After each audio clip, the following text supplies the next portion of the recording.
I wasn't prepared for the pain. I wasn't prepared for the just having no desire to want to put anything in my body, even water, anything. I just didn't want any of it.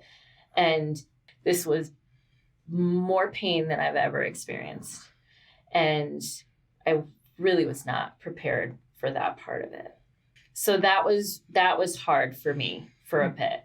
And even like needing help getting up from the couch. You know, you have all these incisions, and then I would go to walk and I'm like, I can't even walk. I had like to hold a pillow just to walk. That was awful. But what's interesting is they give you all these meds, you know, because you have the things for like the anti-nausea, you have the things for whatever else, but then they give you like a bunch of different pain relievers. And none of the things that they gave me was really ever going to touch the pain that was happening. It was painful because it was the incisions.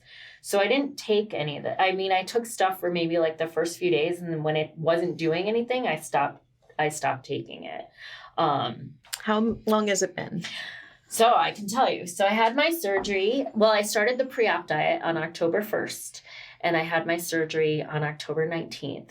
And since my pre-op diet, where I was to where I am now, I've lost 60 pounds in a very short amount of time. What's the difference in how you feel about yourself, how you look at life? I feel great. I've always been pretty energetic. I think that's part of my personality too. And even when I was going to the gym, like I had energy from that, but this is different. This is different somehow. And I don't know if it's the physical weight or the emotional weight or the mental weight or whatever it is, but a weight has been lifted for sure. And I think when people act, like, I'm excited to tell them, like, you know, like, this is what I did. I'm not ashamed of the multiple pathway that I took to get here. Does it hurt still? No, I have no pain. It was probably a good 14 days to 3 weeks that I was in horrible pain. But then it was like a light, like once it finally got to the point, like that was it.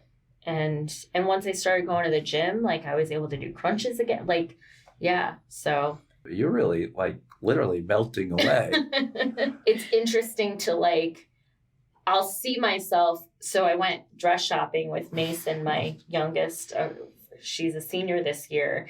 And of course we're in David's Bridal and everything is mirrors, you know? And I was standing there and I had my vest and like a pair of leggings on. And I like looked at it. I was like, wow, I actually look small, you know?